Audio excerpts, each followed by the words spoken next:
اللهم صل على رسولك اعوذ باللہ من الشیطان الرجیم بسم اللہ الرحمن الرحیم. السلام علیکم خواتین و حضرات.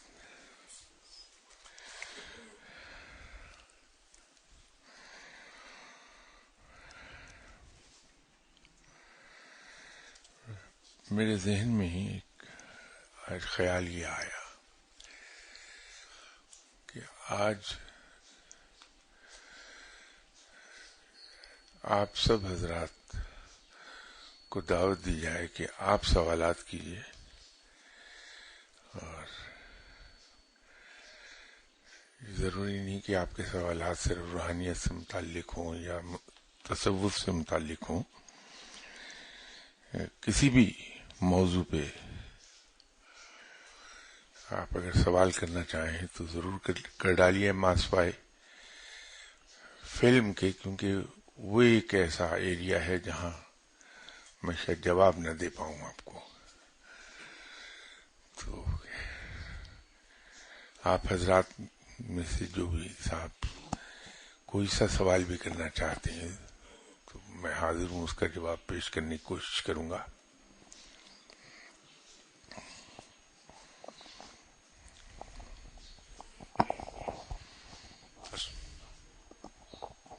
السلام علیکم. وعلیکم السلام. میرا نام عبد الماجد ہے. جناب میں ابھی تھوڑی دیر پہلے آپ کا وہ سن رہا تھا لیکچر، اس سے پہلے جو ریکارڈنگ چل رہی تھی، تو اس میں آپ نے بیان کیا کہ جو وظائف ہوتے ہیں کہ وہ کون سا، تو وہ ہم کو کیسے پتہ لگے کہ ہمارے لیے کون سا وظائف بہتر ہے اور کون سا وظائف جو ہے وہ سوٹ کرے گا. تو یہ ذرا جی،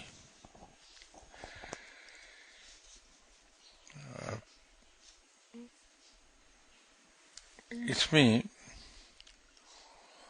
صورتحال ایگزیکٹلی وہ ہے کہ دوائیں بے تحاشا مارکیٹ میں اویلیبل ہوتی ہیں. ہمیں اپنی بیماری کا بھی اندازہ ہوتا ہے کہ مجھے ملیریا ہو گیا ہے، نمونیا ہو گیا ہے، ٹائیفائڈ ہو گیا ہے، گلا خراب ہے، لیکن کون سی دوا ہمیں سوٹ کرے گی یہ جاننے کے لیے ہم ڈاکٹر کے پاس جاتے ہیں. تو ڈاکٹر آپ کی پوری ہسٹری آپ سے لیتا ہے، آپ کے پیرنٹس کے بارے میں پوچھتا ہے کہ انہیں فلاں فلاں کبھی مرض تو نہیں رہی، بہن بھائیوں میں کیا ہے. یہ سب کچھ جاننے کے بعد وہ تمام دوائیں جو خود آپ کے اپنے علم میں بھی ہوتی ہیں ان میں سے سجیسٹ کرتا ہے کہ یہ دوا کھا لیجئے، یہ آپ کو فائدہ دے دے گی. تو وظائف پڑھنے کے لیے ضروری ہے کہ کوئی صاحب علم پکڑ لیجئے اور ان سے پوچھئے کہ میں کیا ورد کیا کروں. تو وہ جو آپ کو سجیسٹ کریں گے وہ درست ہوگا.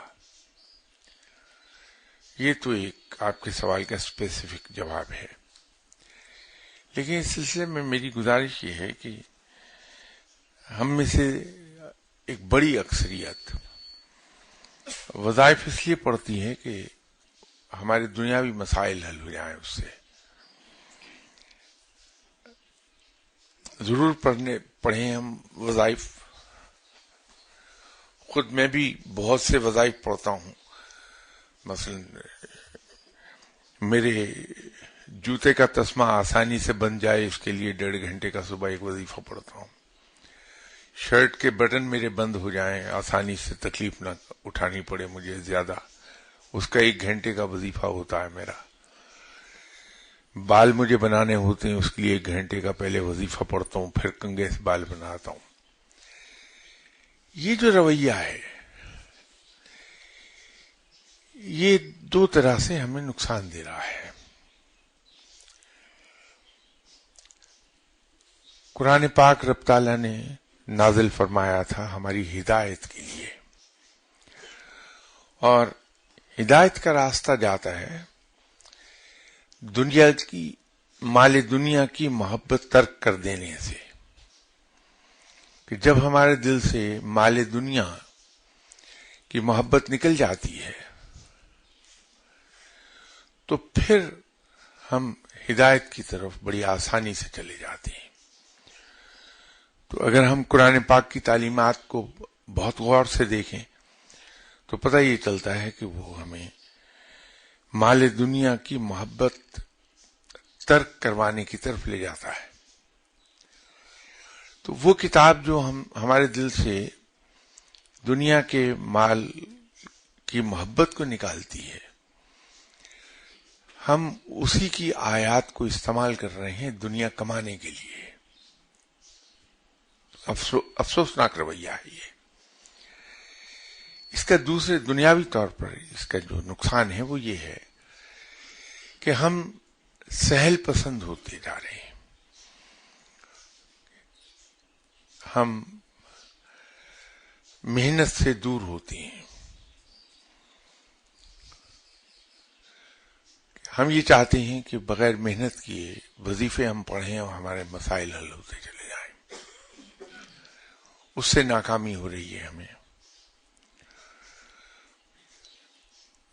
ذرا سا آپ اس بات پہ توجہ دیں تو اور گہرائی سے سوچیں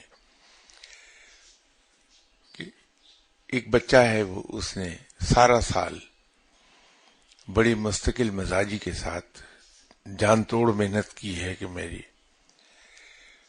مارکس اچھے آ جائیں. وہ بچہ تو جان توڑ محنت کے بعد اچھے مارکس لے. میری ایکسس ہو گئی ہے چونکہ ایک اللہ والے تک سارا سال میں نے گلی ڈنڈا کھیلا ہے اور ان سے جا کے دعا کرا لی کہ میرے مارکس اچھے آ جائیں. تو یہ ناانصافی نہیں ہے. ایک آدمی ہے سروس میں بے پناہ محنت کرتا ہے، دیانتداری سے کام کر رہا ہے. وہ تو بیچارہ محنت کر کر کے اس کی کمر دوہری ہو رہی ہے، اور ایک مجھ جیسا انسان ہے جو آفس جاتا ہی صرف چائے پینے اور اخبار پڑھنے، وہ اللہ والے سے دعا کراتا ہے، ترقی کرا لیتا ہے. تو کیا یہ ناانصافی نہیں ہے؟ تو یہ بہت سے اس کے پہلو ہیں. یہ جو رویہ ہم نے اپنایا ہے اس کے، اور سب سے بڑی بات یہ ہے کہ کبھی ہم اس پہ غور کریں تو شاید ہم وظائف سے دور ہٹ جائیں. دنیاوی وسائل کاموں کو استعمال کرتے ہیں، دنیاوی فوائد حاصل کرنے کے لیے جو وظائف کرتے ہیں اس سے شاید دور ہٹ جائیں. پہلی بات تو یہ ہے کہ کیا ہمارے اسلاف جو آدھی سے زیادہ دنیا پر چھا گئے تھے اور ہم نے پوری دنیا کو علم اور دنیاوی ترقی کی راہیں دکھائی تھیں، تو کیا وہ اسلاف ہمارے وظائف سے کام لیتے تھے؟ تو اگر وہ دنیاوی کاموں کے لیے وظائف کو پڑھنے کی بجائے محنت سے کام کرتے تھے تو کیوں نہ ہم انہی کے نقش قدم پر چلیں اور کامیاب ہوتے چلے جائیں. یہ ایک چیز ہے. دوسری چیز یہ ہے کہ آج مغرب دنیا کو لیڈ کر رہا ہے، تو وہ کون سے وظائف پڑھتا ہے مغرب جو دنیا کو لیڈ کر رہا ہے؟ ان کے یہاں ایسے کون سے اولیاء کرام بیٹھے ہیں جن کے پاس جا کے وہ دعائیں کرا کے آگے جا رہا ہے؟ کوئی بھی نہیں ہے. وہاں محنت کرتے ہیں. اور ایک اور آخری چیز اس میں کہ قرآن پاک میں یہ تو لکھا ہے، رب نے یہ تو کہا ہے کہ ہر انسان کو وہی کچھ ملتا ہے جس کے لیے وہ کوشش کرتا ہے. لیکن پورے قرآن پاک کو بار بار دیکھیے، کہیں یہ نہیں ملے گا کہ ہر انسان کو وہی کچھ ملتا ہے جس کے لیے وہ وظائف کرتا ہے. تو ہم خود رب تعالیٰ کے حکم کی خلاف ورزی کرتے ہیں. تو اگر ہم رب کے کہے پر عمل کریں کہ کوشش کریں اور اس کے بعد اللہ کے حضور دعا کریں کہ یا پروردگار، میرے اندر جو کچھ ہمت تھی، سکت تھی، میں نے بھرپور محنت کر لی، اب تو مجھے کامیابی عطا فرما، مسئلہ حل ہو جائے گا۔ تو وظائف پڑھیں ہم صرف اس نیت سے کہ ہم اللہ کو پکارتے ہیں، ہم اللہ کو یاد کر رہے ہیں، پھر بڑی اچھی چیزیں وظائف ضرور پڑھنے چاہیے۔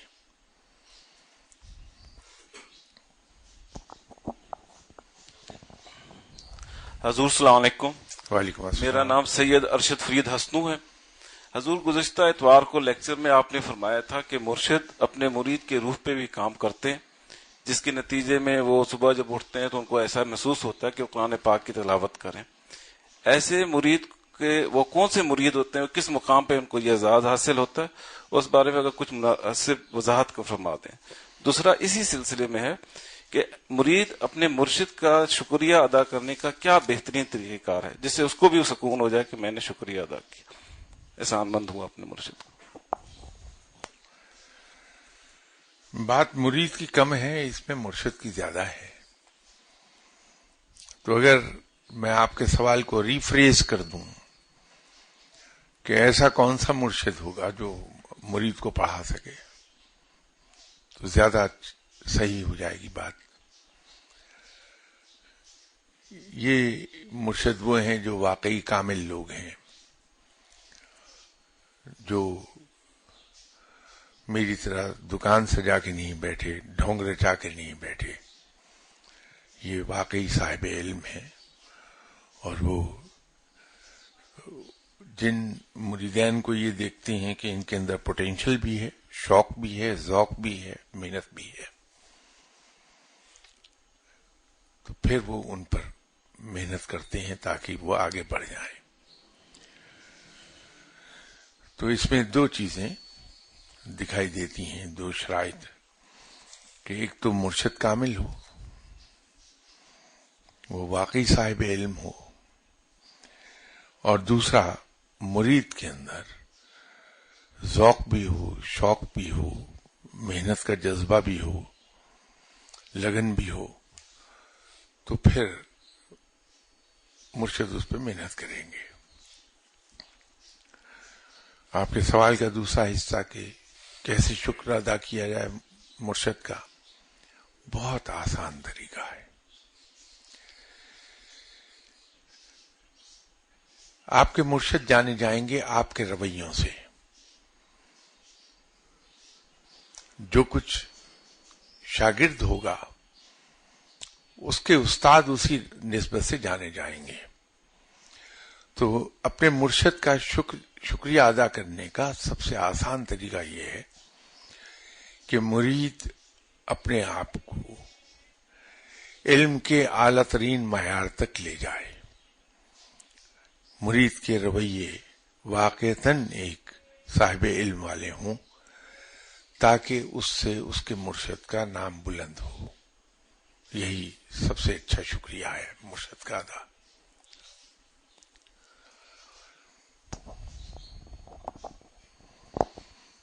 شاہ صاحب السلام علیکم ورحمۃ اللہ۔ وعلیکم السلام۔ خواجہ محمد ارشد کامل اور صاحب لندن والوں کی طرف سے السلام آپ کو۔ وعلیکم شاہ السلام۔ صاحب دو چیزیں، ایک اللہ تعالیٰ کی ذات مبارک کے بارے میں، ایسی چیز جو ہمارے لیے اور محبت اور اس کے قریب جانے کے لیے آسانی کا باعث بنے، اور دوسری کوئی چیز ایسی جو آج تک بیان نہیں ہوئی آپ کے روحانیت میں، اس ایسی چیز جو نا آپ بیان فرما سکتے ہیں، جو روحانی دنیا کی چیز ہے سفر کے دوران، یا جیسی بھی کوئی آپ اس میں بیان کر سکیں کچھ۔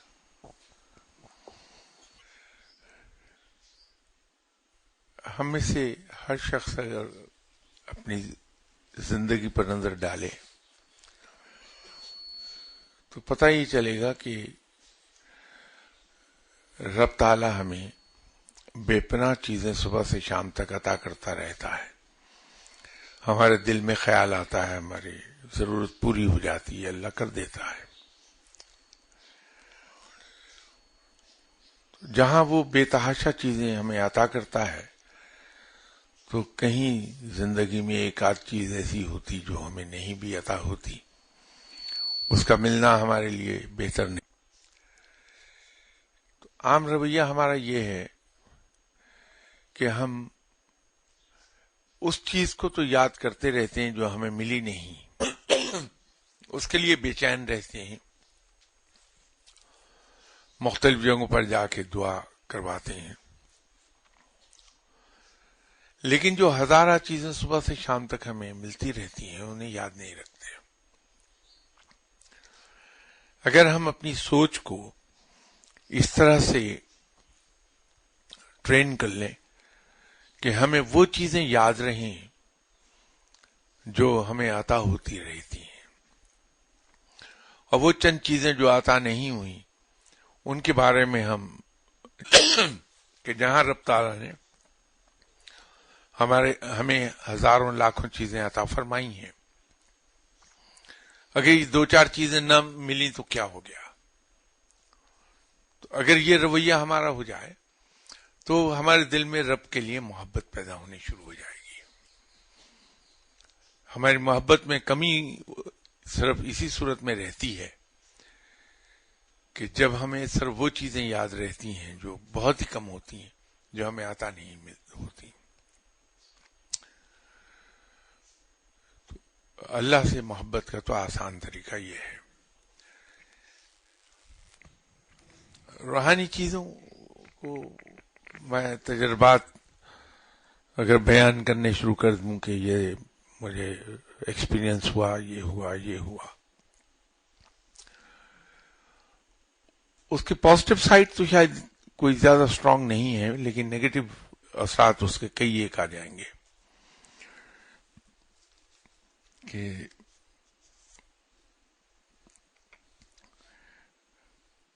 یہ جو مشن ہے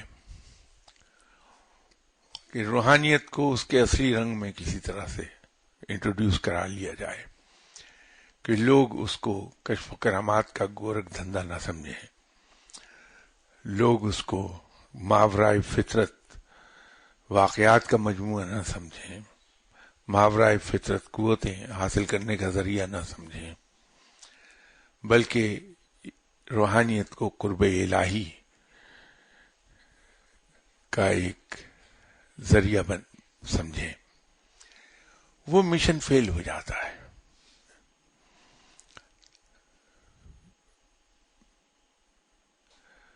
خود جو کچھ ہم نے اپنے مرشد صاحب کو کرتے دیکھا وہ یہی تھا کہ نہ وہاں کوئی دعویٰ تھا اپنے بارے میں، نہ کوئی اپنے تجربات کا کثرت سے ذکر تھا، البتہ کہیں کوئی ایسا کبھی کبھار موقع آ گیا تو کوئی ایک آدھ بات زبان سے نکل آئی مرشد صاحب کے، ادروائز انہوں نے کبھی ذکر نہیں کیا۔ وہاں بھی زور صرف زندگی کے رویوں پر تھا کہ ہم اپنے رویوں کو اس طرح سے ڈھال لیں کہ وہ سنت کے مطابق ہو جائیں، اور یہی اصل میں مسلمان کا مشن ہونا چاہیے۔ تو اگر اس قسم کے تجربات بیان کیے جائیں تو قصے کہانیاں ہو جائیں گے، اور ہم انہی قصے کہانیوں میں اپنی راہ کھو دیں گے۔ اس لیے ان سے میں اجتناب کرتا ہوں، ورنہ تو قصے کہانیاں بیان کر کے اس ایک گھنٹے کو گزارنا بڑا آسان ہو جائے میرے لیے۔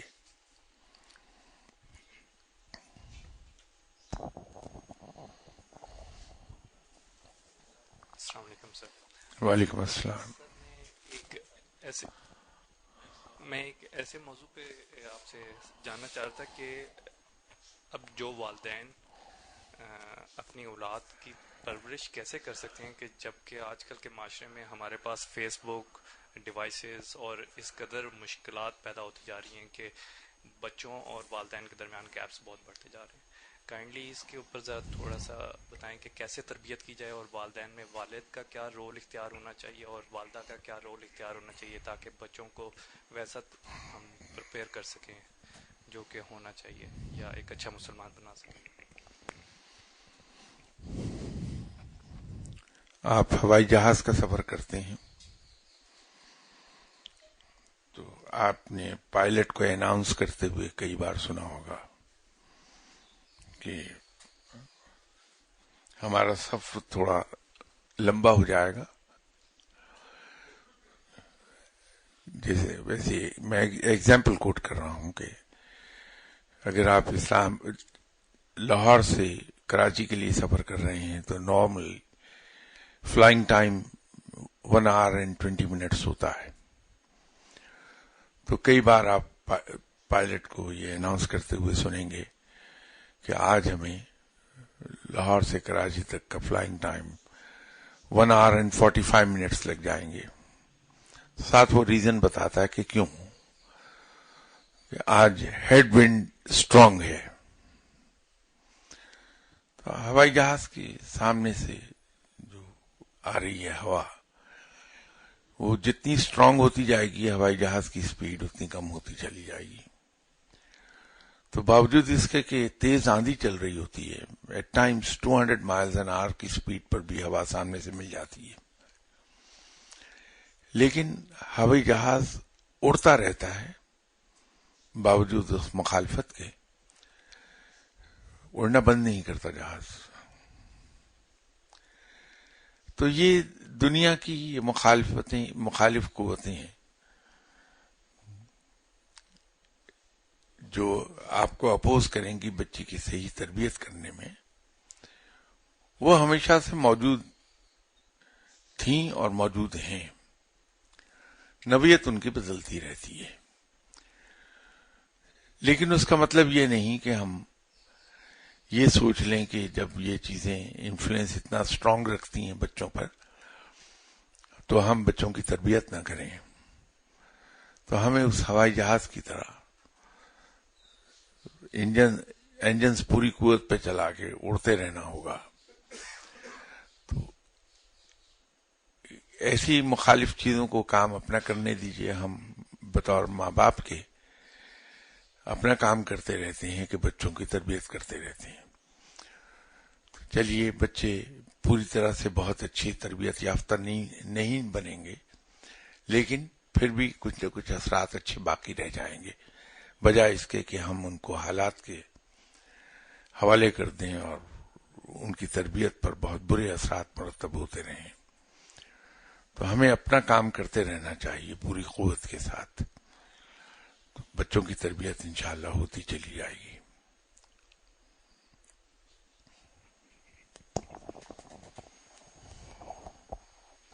السلام علیکم. وعلیکم السلام. شاہ صاحب میرے 2 طرح کے سوالات ہیں. ایک تو یہ کہ اگر خواب میں یہ کہا جائے کہ نبی پاک صلی اللہ علیہ وسلم بات تشریف فرمائیں، جا کے سلام کر لیجئے. جب بندہ وہاں پہنچتا ہے تو دور سے تو یہی لگتا ہے کہ نبی پاک صلی اللہ علیہ وسلم، جی. لیکن جب پاس پہنچتے ہیں تو آگے مرشد بیٹھے ہوتے ہیں. تو اس چیز کو کیا سمجھا جائے، کیسے دیکھا جائے اس کو؟ نمبر 1 یہ کوشچن میرا.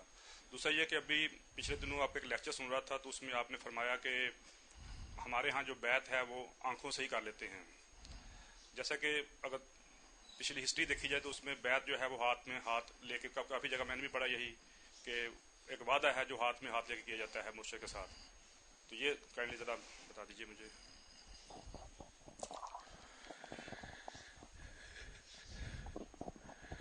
بات یہ ہے کہ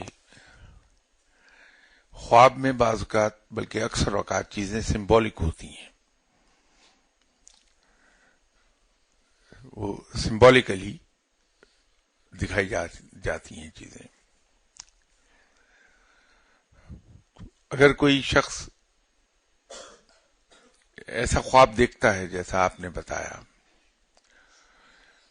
تو اسے اپنے رویے پر تھوڑی سی نظر ثانی کرنی چاہیے کہ میرا رویہ اپنے مرشد صاحب کے بارے میں کہیں اس معیار سے نیچے تو نہیں ہے جو معیار مقرر ہوا ہے کہ رب تعالیٰ کی طرف سے یہ دکھایا جا رہا ہے سمبولیکلی کہ اپنے مرشد کی اطاعت پوری دل و جان سے کیجیے آپ. یہ اس خواب کا مطلب یہ ہوگا. تو اگر جب وہ مرید اپنے رویے کو مرشد کے لیے بہتر کر لے گا کہ ٹوٹل سبمیشن میں چلا جائے گا، اس کی اطاعت پوری طرح کرنے لگے گا، اس کی بات پوری طرح ماننے لگے گا، تو پھر یہ اس طرح سے خواب نہیں آئے گا. تو یہ تو آپ کے اس خواب کی بات ہے. یہ جو آپ نے بیعت کی بات کی، بالکل آپ نے 100% درست کہا کہ ہاتھ میں ہاتھ لے کے وعدہ کیا جاتا ہے تو ہی بیعت ہوتی ہے. لیکن حضور یہ تو فرمائیے کہ آپ اگر کھڑے ہیں اور آپ اپنے بچے سے وعدہ کرتے ہیں کہ بیٹا میں آپ کے لیے سویٹس لیتا آؤں گا آتا ہوا، آپ نے اس کے ہاتھ میں ہاتھ دے کے وعدہ نہیں اس کے ساتھ کیا، تو کیا وہ وعدہ نہیں ہوگا؟ جب مسلمانوں کی آبادی بہت بڑھ گئی تھی تو خلفائے راشدین جب انسٹال ہوتے تھے ایز امیر المومنین، تو مدینہ منورہ میں مسجد نبوی میں تو بیعت براہ راست امیر المومنین کے دست مبارک پر ہوتی تھی، لیکن دوسرے شہروں میں ان کے بہاف پر ان کا گورنر بیعت کرتا تھا، تو کیا وہ بیعت نہیں ہوتی تھی؟ تو بیعت کے لیے ہاتھ میں ہاتھ دینا ضروری نہیں ہے. بیعت کے لیے جو چیز ضروری ہے وہ وعدہ ہے جو دل سے کیا جانا چاہیے. مرید اپنے مرشد کے ساتھ یہ وعدہ کریں کہ میں اب سے اپنی مرضی استعمال نہیں کروں گا، بلکہ میں وہ کروں گا جو آپ کہیں گے دین اسلام کے سلسلے میں. اور مرشد پہ بھی فرض ہے، جو کوئی مرشد پورا نہیں کرتا، کہ وہ دل میں یہ وعدہ کرے کہ میں تمہیں اپنی شاگردی میں قبول کرتا ہوں اور تمہیں علم دینے میں اور تربیت کرنے میں کوئی کوتاہی نہیں کروں گا. یہ دو طرفہ وعدہ ہوتا ہے، لیکن ہمارے یہاں یک طرفہ وعدہ رہتا ہے. اور جو ہاتھ میں ہاتھ دے کے ہم بات کرتے ہیں وہاں عام طور پہ وعدہ ہوتا بھی نہیں ہے. تو بات ساری نیت کی ہے، ارادے کی ہے. نہ الفاظ کی کوئی قیمت ہے، نہ ہاتھ میں ہاتھ دینے کی کوئی ویلیو ہے. یہ تو نیت اور ارادے کی ہے. دونوں چیزیں اگر ہیں تو وہ بیعت ہو گئی.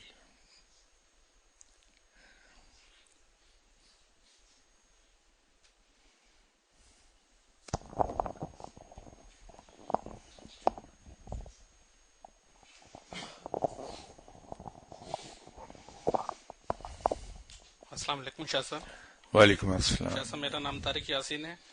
شاہ صاحب میں پوچھنا چاہ رہا ہوں کہ ہمارے جو اسلاف کے اندر جو علم و تحقیق کا جو جذبہ تھا، جس کی وجہ سے آپ نے ابھی جیسے فرمایا کہ وہ دنیا کے گائیڈ بنے تھے، تو ہم اس کو کیسے دوبارہ ریوائیو کر سکتے ہیں؟ ہمارے اندر کیا کمزوری ہیں جن کو ہم دیکھ کے تو ہم اس کو بہتر کر سکتے ہیں؟ اس سلسلے میں ہماری رہنمائی فرمائیں.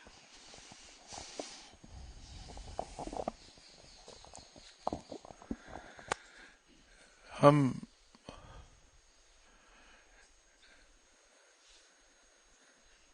اپنی ذات پر اعتماد کریں اور رب تعالیٰ اور اس کے رسول صلی اللہ علیہ وسلم پر بھروسہ کریں.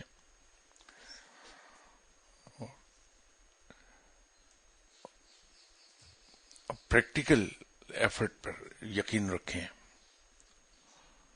تو انشاءاللہ تعالی ہم پھر ایک بار اسی طرح آگے بڑھ جائیں گے. اس میں یہ جو توہم پرستی ہمارے اندر آئی ہے، کہ آپ کبھی نوٹ تو فرمائیے کہ ہر دوسرا آدمی جس سے ہم ملتے ہیں اس کو یہ وہم ہے کہ میرے اوپر کسی نے تعویذ کر دیے ہیں، مجھ پر جادو ہو گیا ہے، مجھ پر سایہ ہو گیا، مجھ پر جن آ گئے. تو یہ توہم پرستی ہے. اس سے اگر جان چھوٹ جائے ہماری اور ہم ایفرٹس کی طرف چلے جائیں کہ ہمیں قرآن کو فالو کرنا ہے، کہ ہمیں محنت کرنی ہے تاکہ ہمارا وہ مقصد ہمیں حاصل ہو جائے جس کے لیے ہم کوشش کر رہے ہیں. تو ایک بار پھر وہی زمانہ لوٹ آئے گا ہمارا جو ہم نے کبھی دیکھا ہے.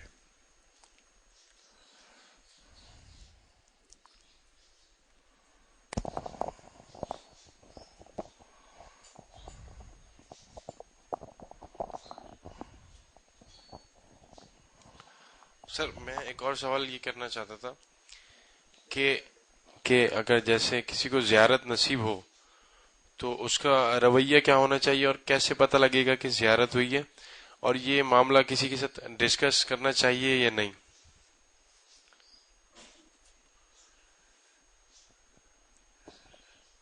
بھائی اگر مجھے پتہ ہی نہیں چلے گا کہ مجھے زیارت ہوئی ہے یا نہیں تو میں کیسے کسی کو کہہ سکوں گا کہ مجھے زیارت ہوئی ہے؟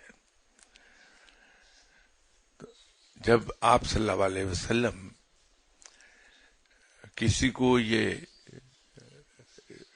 شرف بخش دیں کہ آپ صلی اللہ علیہ وسلم کی زیارت کرے, وہ خواب میں خود پتہ چل جاتا ہے کہ آپ صلی اللہ علیہ وسلم کی زیارت ہوئی ہے.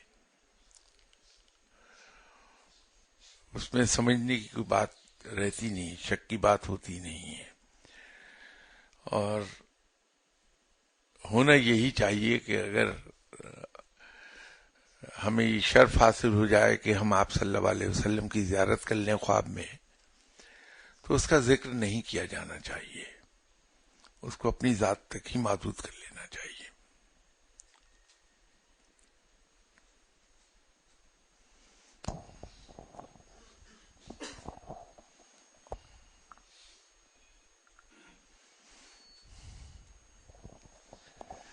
سر میں جو دوسرا سوال پوچھنا چاہ رہا تھا وہ یہ تھا کہ والد کے اوپر کو بچوں کے ساتھ, خاص طور پہ بیٹے اور بیٹی کے ساتھ کیسا رویہ رکھنا چاہیے کہ اس کی تربیت میں آسانی ہو سکے, اور والدہ کو کس طرح کا رویہ رکھنا چاہیے. جیسا کہ کسی سے میں نے سوال کیا تو انہوں نے کہا کہ باپ کو بیٹے کے ساتھ ذرا سخت رویہ رکھنا چاہیے تاکہ وہ معاشرے کے ساتھ رہنے کے لیے اس کی تربیت کی جا سکے اور وہ فیس کر سکے, جبکہ بیٹی کے ساتھ نرم رویہ رکھے اور والدہ بیٹی کے ساتھ ذرا سخت رویہ رکھے, کیونکہ معلوم نہیں کہ آگے شادی کے بعد کیا رویات پیدا ہوں گے. تو آپ کا کیا خیال ہے کہ ہمیں کیسا رویہ رکھنا چاہیے, اور والد کو گھر میں کیسے کچھ ایسی تربیت کے لیے ایونٹس رکھنے کی ضرورت ہے کہ جس سے ان کے درمیان کمیونیکیشن گیپ ریموو ہو سکے؟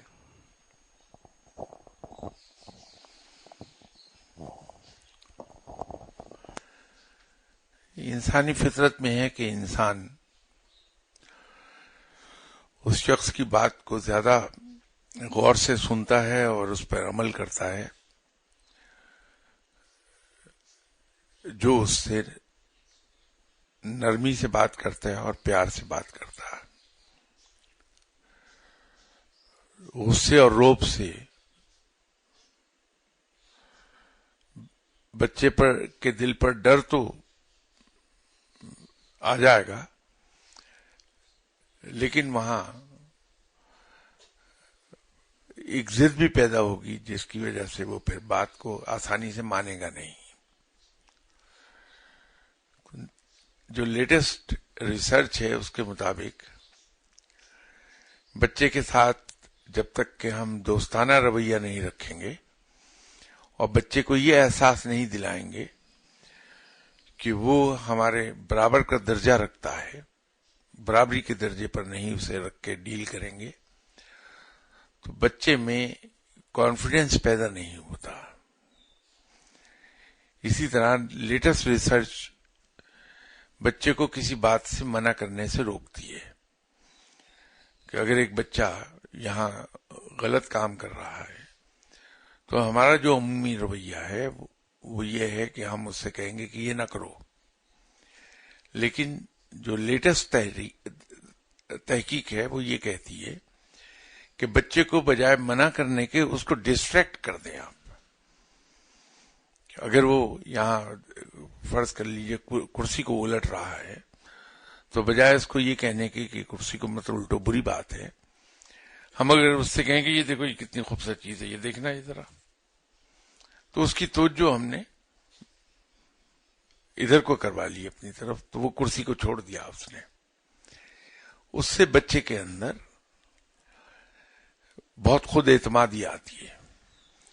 اور اسی طرح بچہ اگر کوئی کام کر کے لے آیا تو ہمارا عمومی رویہ یہ ہوگا کہ ہم اسے کہیں گے کہ ہاں ٹھیک ہے، لیکن اس میں یہ دیکھو یہ غلطی ہے، یہ غلطی ہے، اس کو ٹھیک کرو. لیٹسٹ تحقیق یہ کہتی ہے کہ اس کے کام میں نقص نہیں نکالیے، بلکہ بڑے کھلے دل سے اس کی تعریف کیجئے کہ oh you have done a wonderful job, what a nice piece of work it is. اور ساتھ ہی اس کو خود وہی کام کر کے دکھائیے کہ look I can also do it, see how good it از.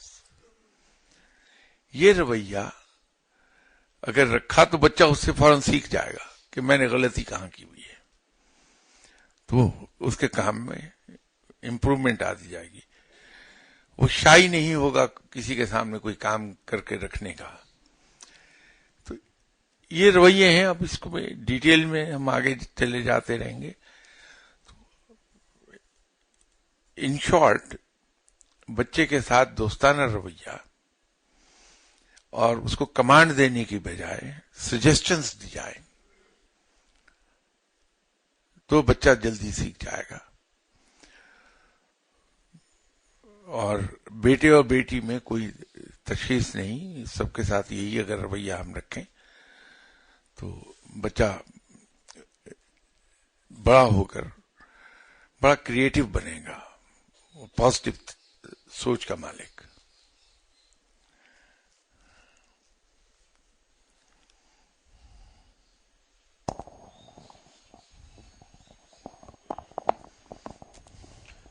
السلام علیکم قبلہ. وعلیکم نام السلام. محمد جہاں زیب ہے. تو کہنا میں یہ چاہ رہا تھا کہ جو اسپریچول آسپیکٹ ہے لائف کا، یہ بڑا بروٹلی اگنورڈ ہو رہا ہے جنرلی پبلکلی.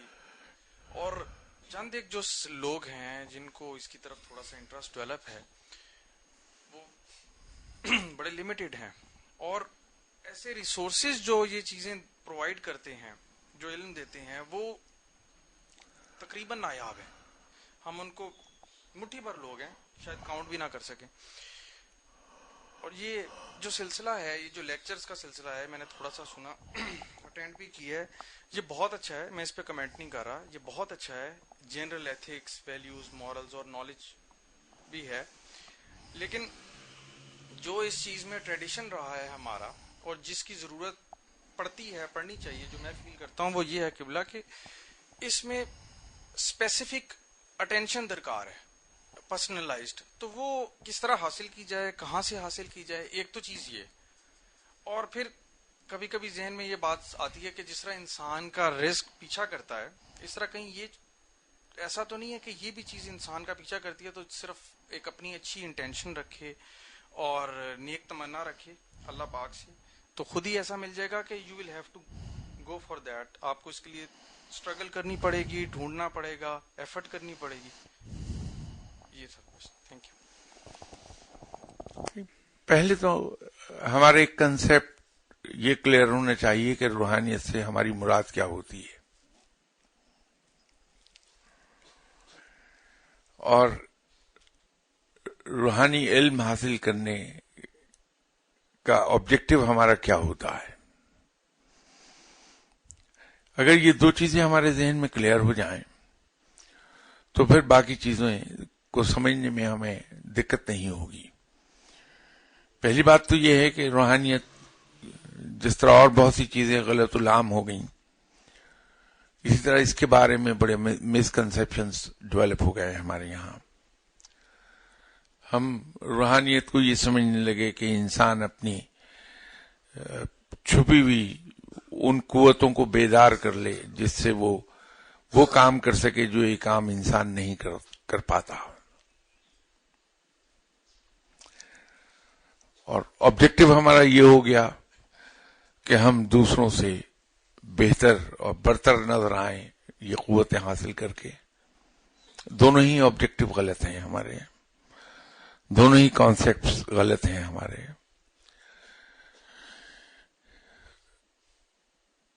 روحانیت پیدا ہی نہیں ہو سکتی انسان کے اندر جب تک کہ وہ اپنے اندر ورچوز پیدا نہ کر لے، وہ ورچوز جو ایک مومن میں ہوتے ہیں.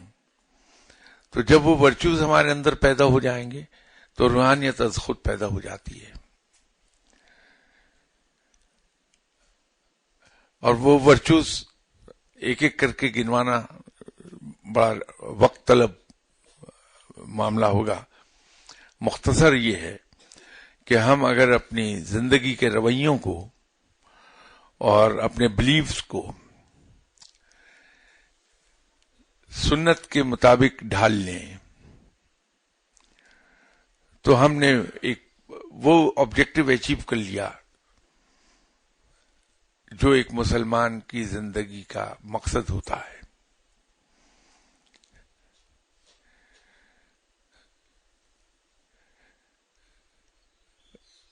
اگر اور کچھ نہ کر پائیں ہم اپنی زندگی میں تو اپنی تھنکنگ کو پازیٹو کر لیں، اپنے اندر صرف پازیٹو چیزیں رہنے دیں، نیگیٹو چیزوں کو نکال باہر پھینک دیں. غصہ، کینہ، انتقام، حسد، لالچ، یہ سب نیگیٹو ہیں. ان چیزوں کو اگر ہم نکال کے ایک بار باہر پھینک دیں تو ہماری تھنکنگ از خود پازیٹو ہو جائے گی، اور جو ہی پازیٹو ہوتی ہے ہماری زندگی کے رویے بدلنے لگتے ہیں اور روحانیت از خود ہمارے اندر آنے لگتی ہے. تو پہلے تو یہ کانسیپٹس ہم کلیئر کریں.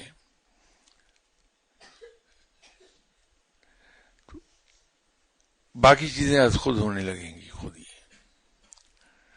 اور جو آپ نے وہ پرسنلائزڈ اٹینشن کی بات کی ہے اس کی ضرورت نہیں پڑتی ہے.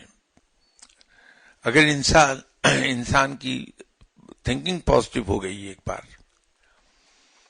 اور اس نے اپنے رویوں کو ماتحت کر دیا سنت کے، تو وہ صحبت اختیار ہی ان لوگوں کی کرے گا جو اس جیسے ہوں گے. دوسری جگہ وہ بیٹھ ہی نہیں سکتا، اسے کراہت ہوگی. تو صحبت اٹینشن سے زیادہ اثر دکھاتی ہے. تو جب انسان کی صحبت ایسے لوگوں کے ساتھ ہو جائے تو پھر وہ از خود چینج آتی ہے، اٹینشن کی اتنی ضرورت نہیں پڑے گی.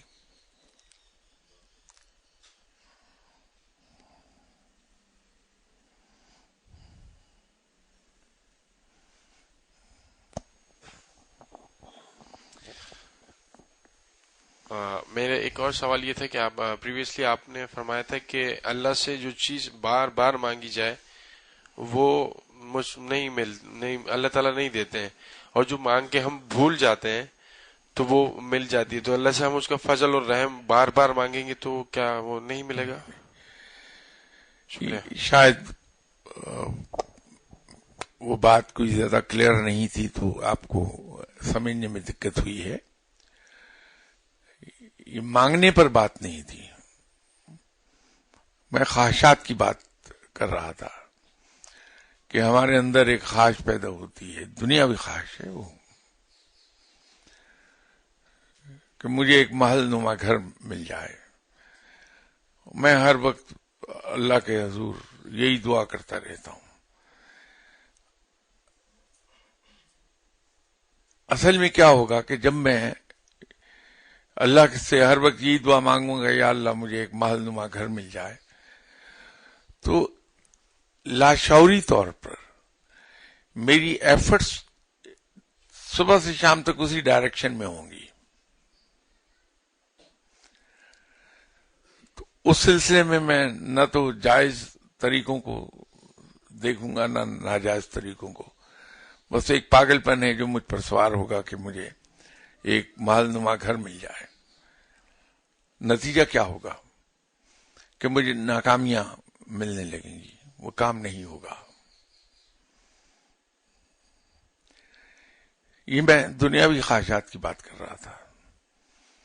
میں رزق کے لیے پاگل ہوا ہوں. اللہ سے صبح سے رات تک بات ایک ہی کہے جا رہا ہوں کہ یا اللہ مجھ کو بہت وسیع رزق دے دے. اس کا اثر میری پریکٹیکل لائف میں بھی آ جائے گا کہ میرے تمام ایفرٹس جو ہیں وہ ڈائریکٹ ہوں گی زیادہ حصول رزق کے لیے. باقی جگہوں پر فیلئرز آنے شروع ہو جائیں گے میرے. وہ فیلئرز اس پر بھی اثر انداز ہو جائیں گے میرے حصول رزق کی ایفرٹس پر. حصول رزق کے لیے جب میں ایفرٹ کروں گا تو جمع کرنے کی ہرس میرے اندر پیدا ہو جائے گی. میں کنجوس ہو جاؤں گا.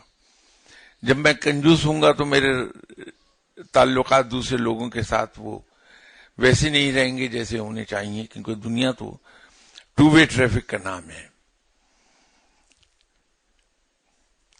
میں لوگوں کے لیے ناقابل قبول ہوتا چلا جاؤں گا. جب ناقابل قبول ہوتا چلا جاؤں گا تو میرے رزق میں بھی کمی آنے لگے گی کہ میرے مواقع کم ہوتے چلے جائیں گے. اس ایک جملے کے پیچھے اصل میں تمام تھی.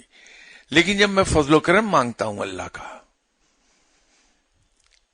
تو مجھ پر ہوگا اللہ کا فضل و کرم. وہ اس طرح سے کہ جب میں فضل و کرم اللہ تعالی سے مانگتا ہوں تو میرے رویے خلق خدا کے ساتھ بہت نرم اور بہتر ہوتے چلے جائیں گے. جب میرے رویے خلق خدا کے ساتھ محبت کے اور نرمی کے ہو جائیں گے تو میں لوگوں میں عزیز ہو جاؤں گا اور میرے تمام کام از خود ہونے لگیں گے. یہ تھوڑا سا فرق ہے جو لیکچر میں نے کہا. وہ دنیاوی معاملات سے اس کے کانٹیکس میں تھی. آپ کسی بھی بات کو جب کانٹیکس سے ہٹ کے سوچیں گے تو وہ غلط دکھائی دے گی. ہمارے مینجمنٹ میں ایک بات کہی جاتی ہے کہ دنیا کا بہترین فیصلہ, دنیا کا بہترین ڈسیشن جب وقت گزر جانے کے بعد دیکھیں گے اس کو آؤٹ آف کانٹیکسٹ, وہ غلط دکھائی دے گا.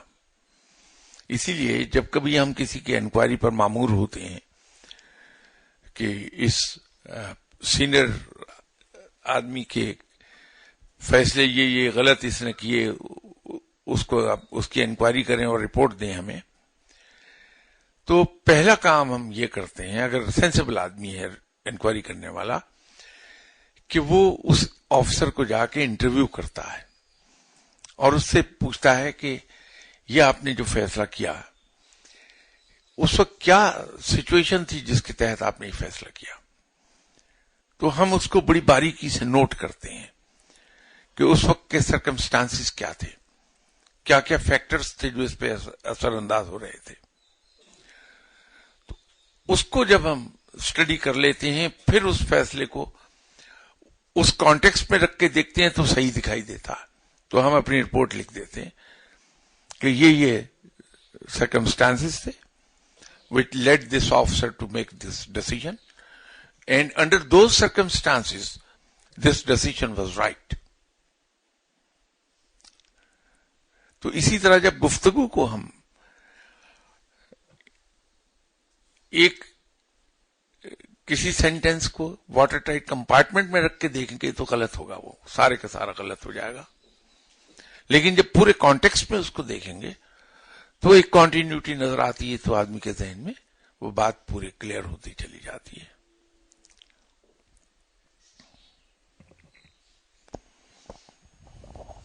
السلام علیکم شاہ صاحب. وعلیکم السلام. آپ نے جو کہ آزادی دی ہے کہ روحانیت کے علاوہ بھی کوئی افعال کیا جا سکتا ہے, ماسوائے فلموں کے نہیں فلم وہ نہیں آتا ہے. میں ملک کے اندر جو صورتحال اس وقت برپا ہے اور جو ایک سمت کا تعین ہم کرنے جا رہے تھے اور بظاہر نظر یہ آ رہا ہے کہ دوسرا رک گیا ہے, کیا اس سسٹم میں کچھ آپ گائیڈ فرما دیں گے؟ اگر میری بات واضح ہو گئی ہو یا میں نہیں, بات تو آپ کی بڑی واضح ہے.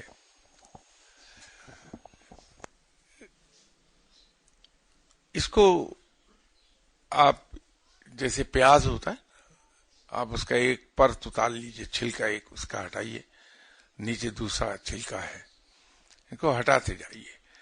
جو اس کے اوپر کے پرت ہٹتے جائیں گے نیچے صاف پیاز نکلتا آئے گا. یہ جو ہمارے معاملات ہیں آج کے، جس افراتفری میں ہم گئے ہوئے ہیں، آپ پیاز کی طرح اس کے اوپر کے پرت ہٹانے شروع کر دیجئے، حقیقت سامنے نظر آنے لگے گی. ایک معمولی سی چھوٹی سی سیدھی سی حقیقت ہے کہ اگر ہم تمام معاملات کے بارے میں اپنی گواہی درست کر لیں، یہ سچویشن نہیں پیدا ہوگی، دوبارہ نہیں آئے گی، یہ افراتفری پیدا نہیں ہو سکتی. گواہی کو آپ بڑے معنوں میں لیجئے، آپ اس کو صرف کورٹ کے اندر جو ہم گواہی دیتے ہیں اس معنی میں نہ لیجئے گا. بات یہ ہے کہ مجھے کوئی حق نہیں کہ میں آپ پر کوئی الزام لگاؤں تا وقت کہ میں اس کے بارے میں 200% شیور نہ ہو جاؤں. 100% شیور نہیں، 200% شیور نہ ہو جاؤں. تو مجھے اپنی زبان سے وہ بات نہیں نکالنی چاہیے. اسی طرح اگر آپ کو میرے بارے میں یہ شک ہے کہ میں نے کوئی غلط حرکت کی ہے اور آپ مجھ سے پوچھتے ہیں، تو مجھے میرے اندر اگر سچائی ہے تو میں آپ سے فوراً کہہ دوں گا کہ آپ کا شک درست ہے، مجھ سے یہ غلطی ہوئی ہے اور اس کے لیے میں شرمندہ ہوں. افراتفری کہاں پیدا ہوئی؟ کہ جو الزام لگانے والا وہ الزام لگاتا نہیں تا وقت کہ اس کے پاس وہ شور نہ ہو 200% کہ یہ درست ہے، یہ ہوئی ہے حرکت. وہ زبان پہ نہیں لاتا بات. اور جس پر الزام ہے وہ جھوٹ بولنا نہیں چاہتا اور وہ آپ سے کہتا ہے کہ مجھ سے غلطی ہو گئی تھی، میں معافی چاہتا ہوں. قصہ ختم ہو گیا. سادہ سی بات ہے یہ. تو گواہی درست کر لیجئے اپنی.